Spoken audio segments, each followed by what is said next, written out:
अभी केंद्र सरकार का क्या रुख चल रहा है? पंजाब में जो आंदोलन चल रहा है वो अभी उस पर भी कोई मुझे लग रहा है देखो, हमारा तो कोई संबंध है नहीं। एसकेएम की तो 14 तारीख की मीटिंग है। उनकी पंजाब में जो आंदोलन चल रहा है उसकी कमेटी बनी हुई है, केंद्र सरकार उनसे बातचीत कर रही है, तो उनको तो वही कमेटी उनकी बता पाएगी। यहाँ के किसान उनकी सहायता में नहीं जाएंगे क्या? नहीं, दिल्ली नजदीक है, जाना होगा तो दिल्ली जाएंगे। और हम 14 तारीख में दिल्ली जा रहे हैं। एसकेएम तो 14 तारीख में कर रहा है। बहुत जगह देश में आंदोलन चल रहे हैं। भाजपा सांसद वीके सिंह कह रहे जी, ये पंजाब का आंदोलन है, यूपी का आंदोलन नहीं है, क्या कहेंगे? चलो, वो तो बीजेपी वाले तो अपना अलग अलग कहेंगे। देखो, किसानों का मूवमेंट है, कहीं पे भी चले, किसान है, वे अपनी आवाज उठा रहे सभी। और अभी तो जो ये फसलों का नुकसान हुआ, ये किसान आएगा, इसको कहाँ के बताओगे? अभी जो ओलावृष्टि हुई है, इसकी भरपाई तो सरकार को करनी है ना। आंदोलन तो इस पे भी होंगे। जिस तरह एनडीए का लोकदल से गठबंधन हुआ है, क्या आंदोलन कमजोर पड़ेगा इससे? देखो, कमजोर तो आंदोलन किसी का किससे गठबंधन हो रहा है उससे नहीं पड़ता।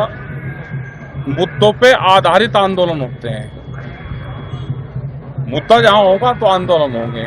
और अब तो इलेक्शन चल रहे हैं, इलेक्शन का त्योहार चल रहा है इनका, तो जो कुछ होगा इसके बाद में होगा। अपना मीटिंग करेंगे। बीजेपी लगातार दावा कर रही है 80 हमारी। देखो, जिस देश का राजा तानाशाह होगा तो उसके जो ज्योतिषी हैं वे उसी के कहने पर काम करेंगे। तो राजा तानाशाह होगा तो ज्योतिषी क्या कर लगा? मतलब मोदी जी तानाशाह है? हम नहीं कहते। जिस देश का राजा तानाशाह होगा तो ज्योतिषी भी भाई उसी की भाषा बोल लगा। फिर इलेक्शन की जरूरत कहाँ है? अगर 80 की 80 आ रही है तो इलेक्शन जो करो सर, रिन्यूअल कर लो। एक पॉलिसी ले आओ देश में और पार्लियामेंट से कर लो, कोर्ट मर्जी लगा लो, उसको रिन्यूअल करवा लो। उसको क्यों देश का भी बेवकूफ बना रहे? अच्छा, कुछ केंद्र सरकार के रुख में किसानों को लेकर कुछ बदलाव आपको नजर आता है? नहीं, बदलाव कुछ नहीं। इलेक्शन का बदलाव है और कोई बदलाव नहीं। फिलहाल जो घोषणाएं कर रहे हैं, घोषणा क्या कर रहे हैं? आती घोषणा बताओ, क्या करें? कुछ ना कुछ तो कर ही रहे हैं ना, जहाँ भी क्या जा रहे कर रहे हैं ना, बताओ। कहीं सोलर की बात कर रहे हैं, कहीं सोलर की बात तो बहुत पुरानी है। हमारी डिमांड थी कि रूफटॉप सब्सिडी दी जाए, नेचुरल एनर्जी है उसका इस्तेमाल करें। तो बात करना या उनकी पॉलिसी है तो उसको सब चीजों को शामिल करना, एक का घोषणा को 55 बार करना, ये काम क्या करा है ना, वो बताओ ना। जैसे ज्ञान वापी भी है, अयोध्या भी है, ये सब चीज आई है एक चुनाव के वक्त आई है, क्या वजह है? आ जाएंगी सारी ये। इन्हें ज्ञान व्यापी एक आंदोलन देश को 47 जब आओगा आर्थिक आजादी की लड़ाई लड़नी पड़ेगी। जो 1947 में लड़ाई लड़ी, वो लड़ाई लड़ी देश को आजाद करवाने की। अब जो लड़ाई लड़नी पड़ेगी वो पूंजीवाद से लड़ाई होगी और ये लंबी लड़ाई चलेगी।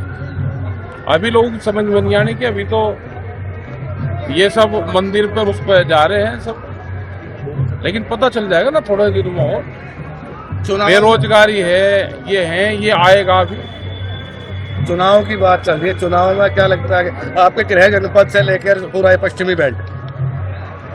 हमने कहा है कि तानाशाह जब हो जाता है तो सब निमटता चले जाए केस। चुनाव का उनका है कि जिनको चुनाव लड़ना, अपने गिनती आंदोलन उनको करना चाहिए। वे कुछ कर नहीं रहे हैं, तो जिनको भाई चुनाव लड़ना वे देखे, हमें तो चुनाव लड़ना नहीं। और हमारे साथ तो सारी पार्टी के लोग हैं। वो बताओगे हम सरकार को वोट दे रहे, ट्रैक्टर हम तुड़वा रहे। अगर जो सरकार को वोट दे रहा उनके कायदे कानून में बन रहे, आंदोलन में हमारे साथ में, वोट में कहाँ है हमें तो पता नहीं। आपको पता हो तो हमें बताइए।